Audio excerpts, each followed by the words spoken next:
ओम शांति। गरुड़ पुराण बनाम ब्रह्मा कुमारी ज्ञान। आज हम 5वां विषय करेंगे, यम मार्ग प्रतीकात्मक अर्थ। जिस रास्ते से आत्मा शरीर छोड़ने के बाद अपना यम लोक को जाती है, उसके बारे में प्रतीकात्मक है, इसको हम यहाँ समझें। प्रजापिता ब्रह्मा कुमारी ईश्वरीय विश्वविद्यालय के अनुसार मृत्यु के बाद आत्मा की कोई भौतिक यात्रा नहीं होती, क्योंकि हमें ये बात अच्छी तरह समझ में आ गई है। परमपिता परमात्मा ने परम धाम से आकर हम सब आत्माओं को ये समझा दिया है कि आत्मा एक ही सेकंड के अंदर इधर से शरीर छोड़ती है और उसकी मां ने 3 महीने पहले गर्भ तैयार कर रखा है, और वो चाहे दुनिया के किसी कोने में हो, वह आत्मा उस गर्भ में प्रवेश करती है। उसकी इतनी फास्ट स्पीड है आत्मा की, जिसे हम किसी भी साधन से नाप नहीं सकते। मैं जी, गर्भ में से आत्मा आती जाती होगी ना? गर्भ से आत्मा आती जाती है, होंगी, जा सकती है, आ सकती है। बोला ना मैं। हाँ, परंतु पहली बात हमको जो समझनी है कि आत्मा ने यहाँ से शरीर छोड़ना है, सीधा गर्भ में प्रवेश करना है। इसमें कोई यमदूत, कोई धर्मराज नहीं होता जिसके पास वो आत्मा जाए। कोई ना तो यमदूत होता है, ना ही कोई यमराज होता है, ना ही कोई धर्मराज होता है। जी, गर्भ में जाने के बाद में उसके जब समझो कर्म का कोई बंधन होगा तो वहां से आती भी होंगी और वापस और जाती होगी। हाँ, जाएगी, उसका पार्ट अलग है, वो बात अलग है। क्योंकि आत्मा को कहीं जाना है तो गर्भ में हो चाहे शरीर में हो, वो रात को अलग हो सकती है, वो विषय अलग हो जाता है ना। यम मार्ग का अर्थ आत्मा द्वारा अपने कर्मों के परिणामों का अनुभव करना। दुनिया वाले जो गरुड़ पुराण है उसके अनुसार ये होता है कि भी आत्मा निकली है और वो सजाएं खाती हुई जाती है, जो उसने पाप कर्म किए हैं उनका परिणाम वो भोगते।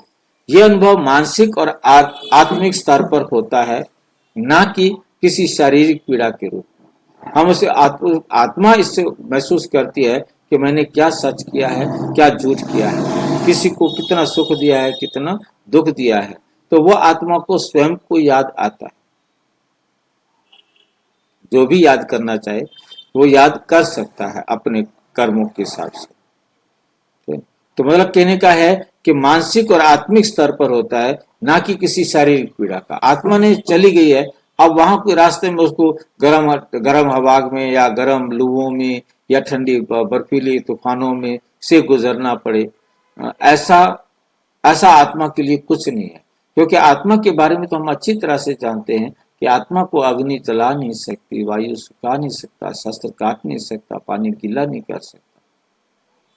इस बात को हम सुनते आए, पढ़ते आए, समझते आए, और सच्चाई है वो सच्चाई है। उस सच्चाई को हमने एक्सेप्ट करना है कि हम आत्मा अजर अमर अविनाशी हैं, और हम आत्माएं फ्री हैं, आजाद हैं, स्वतंत्र हैं, और हर आत्मा के अंदर 5000 साल की रिकॉर्डिंग है, जिसके अंदर मतलब वो जो रिकॉर्डिंग है उसको कोई तेज नहीं कर सकता, स्लो नहीं कर सकता, फास्ट नहीं कर सकता, एडिट नहीं कर सकता, कट नहीं कर सकता।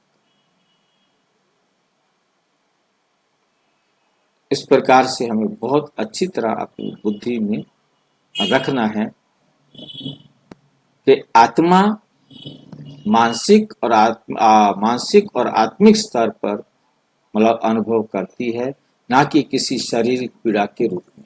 उसे कोई शारीरिक रूप से कोई पीड़ा नहीं दी जाती। आत्मा को कोई भी है, उसे खुद एहसास होगा कि मैंने क्या गलती की है, क्या अच्छा किया। कांटे और विषधर सर्प प्रतीक है, मतलब ये 2 शब्द जो है ना उन्होंने प्रयोग किया है कि उनको कांटों में से गुजरना पड़ता है, विषधर सांप होते हैं, बहुत यातनाएं उनको मिलती हैं। तो इसको हमने समझाना है इस तरीके से। कांटे आत्मा की अशांत स्थिति और अप्रिय का अनुभव है। बोला कांटे क्या है कि मेरी अवस्था जो है ना क्या है, अशांत है, ये अनुभव होता है। और सर्प का मतलब है नकारात्मक विचार और पश्चाताप की वेदना। ठीक है कि नहीं? सर्प क्या है? नकारात्मक विचार और पश्चाताप की वेदना, पश्चाताप का दुख उसे होता है। आत्मा मृत्यु के बाद जिन अनुभवों से गुजरती है वे उसके कर्मों के आधार पर आते होते।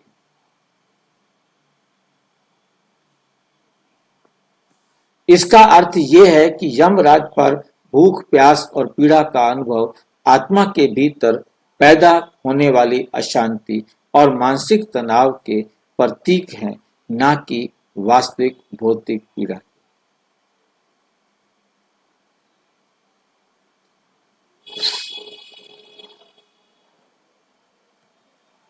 नंबर 2, आत्मा की अमरता और शाश्वतता। आत्मा अमर है, अजर है, अविनाशी है, हमेशा थी, है और रहेगी। ब्रह्मा कुमारी के मुख्य सिद्धांत यह है कि आत्मा अमर और अविनाशी है। आत्मा का कोई भी शारीरिक या भौतिक, शारीरिक या भौतिक दोनों में से किसी भी प्रकार का कोई पीड़ा, वस्तु पीड़ा नहीं पहुंचा सकती। इसलिए कांटे, सर्प या पीड़ा का वर्णन किया है केवल आत्मा की मानसिक अवस्था और उसकी अशांति का प्रतीक है। आत्मा को अपने कर्मों का फल मानसिक और आत्मिक स्तर पर अनुभव करना पड़ता है, अनुभव करना पड़ता है, ना कि शरीर रूप से। पीबी के आईबीबी के अनुसार प्रजापिता ब्रह्मा कुमारी ईश्वरीय विश्वविद्यालय के अनुसार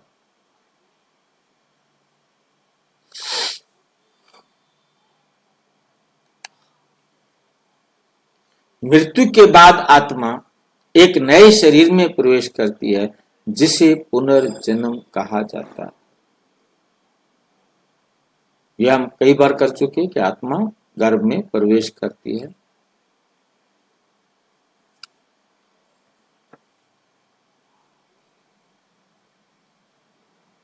कर्मों का सिद्धांत, यम मार्ग की वास्तविकता।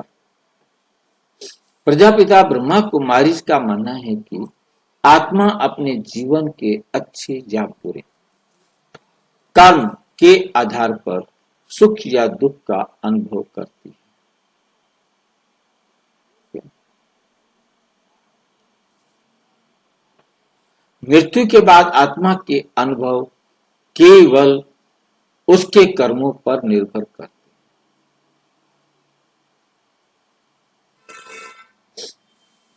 यदि आत्मा ने सकारात्मक और शुभ कर्म किए हैं तो उसे शांति और सुख का अनुभव होगा। यदि आत्मा ने नकारात्मक और पापमय कर्म किए हैं तो उसे अशांति और मानसिक पीड़ा का अनुभव होगा। इसलिए यम मार्ग की यात्रा आत्माओं के लिए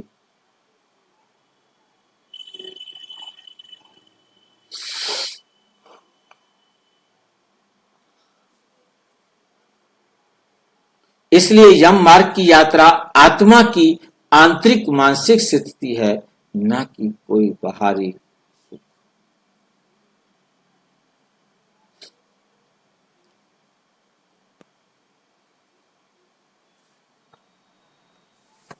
इसका अर्थ है कि आत्मा अपने कर्मों के अनुसार सुख या दुख की स्थिति का अनुभव करती है।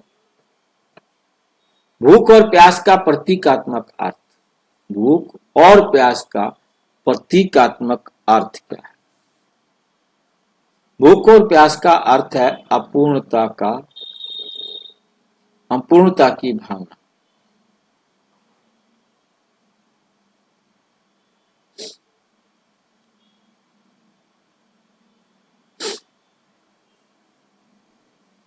मृत्यु के बाद आत्मा के भीतर जो खालीपन, बेचैनी और असंतोष का भाव होता है।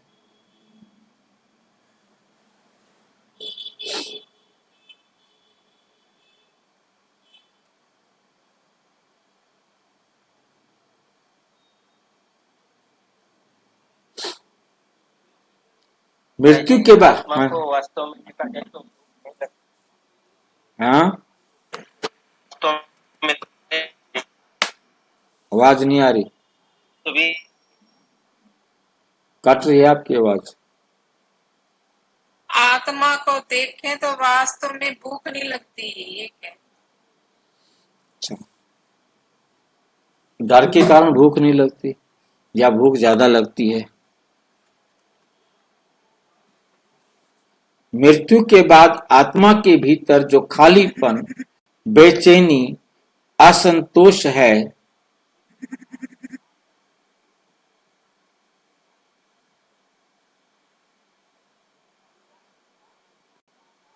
आवाज आ रहा है?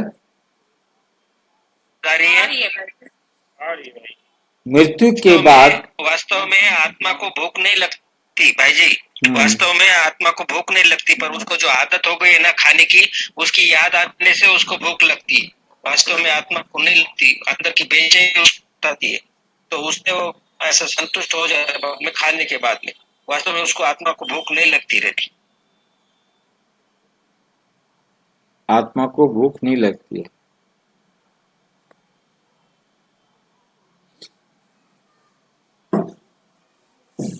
क्योंकि भोजन तो शरीर को चाहिए, जब शरीर होगा तो भोजन लेगी।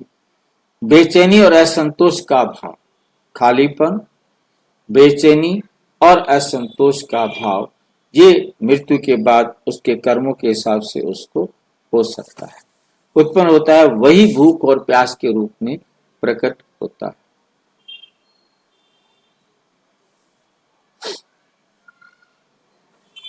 यदि आत्मा ने जीवन में ईश्वरीय ज्ञान और सत्य से खुद को नहीं जोड़ा है, खालीपन वो जो तो मृत्यु के बाद उसे इस अधूरेपन और बेचैनी का अनुभव होता है। क्योंकि सारा काम जो है ना कार्मिक अकाउंट से ही बना हुआ है। इसलिए PBKIVV ब्रह्मा कुमारी ईश्वरीय विश्वविद्यालय सोच और राजयोग के अभ्यास पर जोर देते हैं,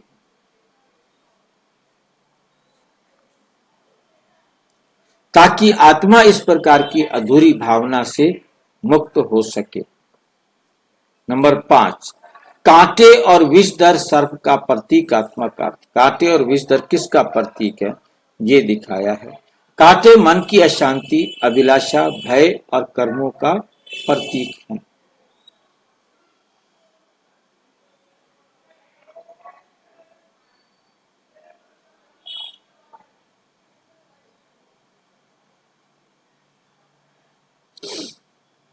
अभिलाषा, भय और कर्मों का बोझ। विस्तर सर्प नकारात्मक विचार, अहंकार, दोष और भ्रम। कि भ्रम है कि वे न ये हमारे बच्चे को ठीक से नहीं देखेगी।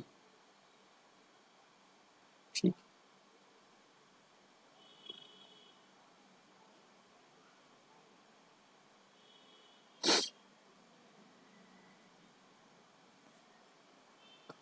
यदि आत्मा ने नकारात्मक कर्म किए हुए हैं तो मृत्यु के बाद उसे इन्हीं मानसिक स्थितियों का सामना करना पड़ सकता है।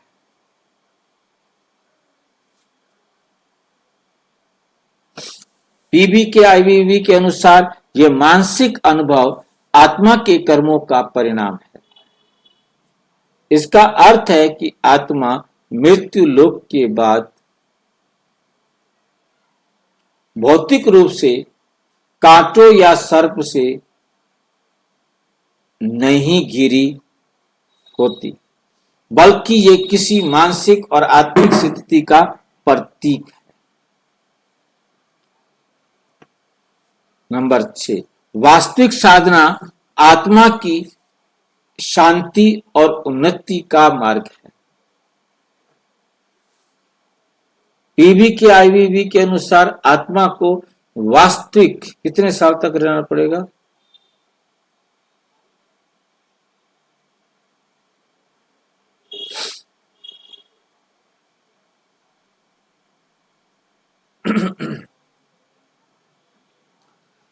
आत्मा को वास्तविक शांति और उन्नति के लिए इन उपायों का पालन करना चाहिए। कौन कौन से उपाय हैं?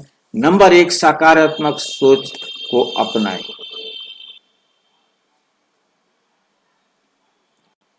नंबर 2, सद्गुणों का विकास। फ्री में पढ़े, केवल उनको बुद्धि में धारण करना है, मनन चिंतन को बुद्धि में धारण करना।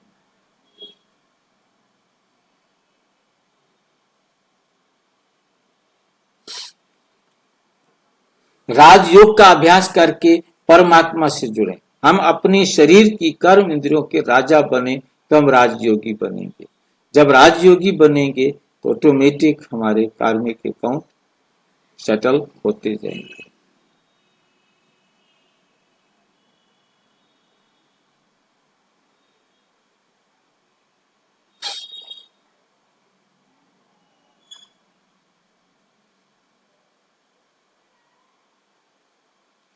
राजयोग का अभ्यास करके परमात्मा से जुड़ें, सद्कर्म करें और दूसरों के कल्याण में योगदान दें।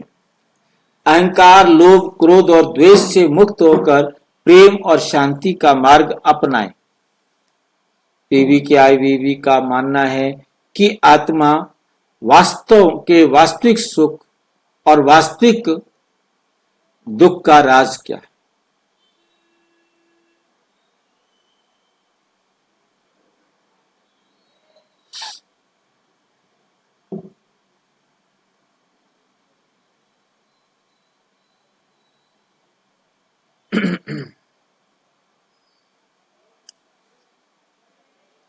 आत्मा के वास्तविक, ब्रह्मा कुमारी का मानना है कि आत्मा वास्तविक सुख और शांति का मार्ग राजयोग और परमात्मा से जुड़ाव में है। बाहरी व्रतों और अनुष्ठानों से आत्मा को वास्तविक मुक्ति नहीं मिलती। वास्तविक मुक्ति नहीं मिलती।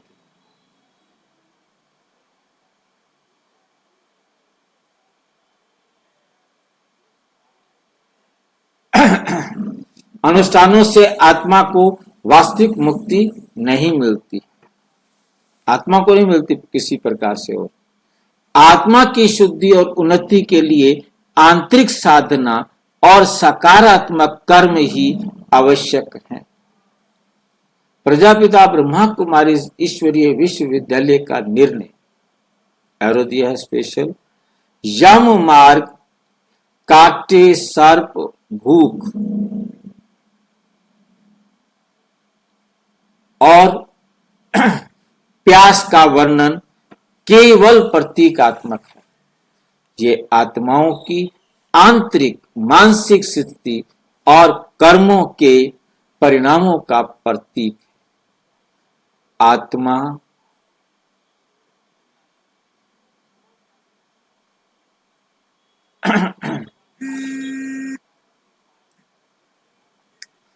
आत्मा की शुद्धि और उन्नति का मार्ग बाहरी साधना या व्रतों से नहीं कि व्रत करो, बाहरी साधन अपनाओ, उससे आत्मा का कोई लेना देना नहीं है।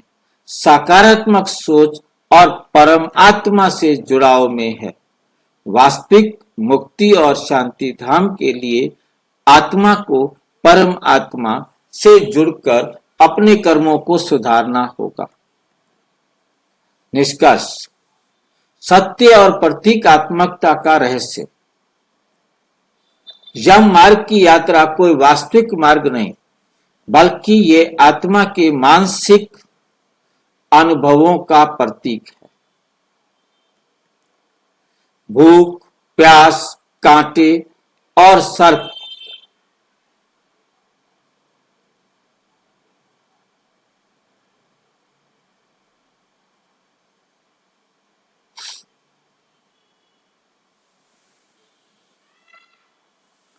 सर्प आत्मा के, जो सांप है ना, सांप जो काटता है ना, सांप के साथ जहर भी होता है। तो इसी प्रकार इसको कंपेयर किया गया मानसिक तनाव और कर्मों के प्रभाव का प्रतीक। वास्तव में दुख तो हमारे अपने ही कर्मों का प्रतीक है। कौन सा दुख कब आए ये निश्चित रूप से किसी को नहीं कहा जा सकता।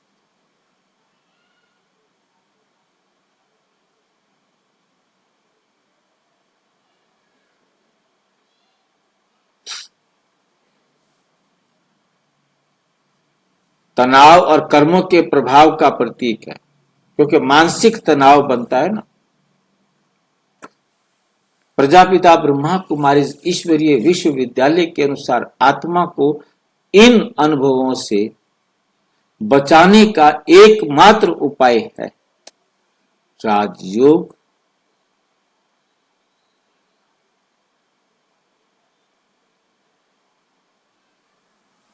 और परमात्मा से जुड़ाव है। इस प्रकार आत्मा वास्तविक शांति, सुख और मोक्ष प्राप्त कर सकती है। अच्छा, ओम शांति। और विस्तार से जानने के लिए प्रजापिता ब्रह्मा कुमारी ईश्वरीय विश्वविद्यालय के किसी भी सेवा केंद्र पर संपर्क करें। और यदि कोई प्रश्न है तो 9213106986 पर केवल टेलीग्राम करें। 9650692270 पर केवल व्हाट्सएप करें, फोन नहीं। ओम शांति।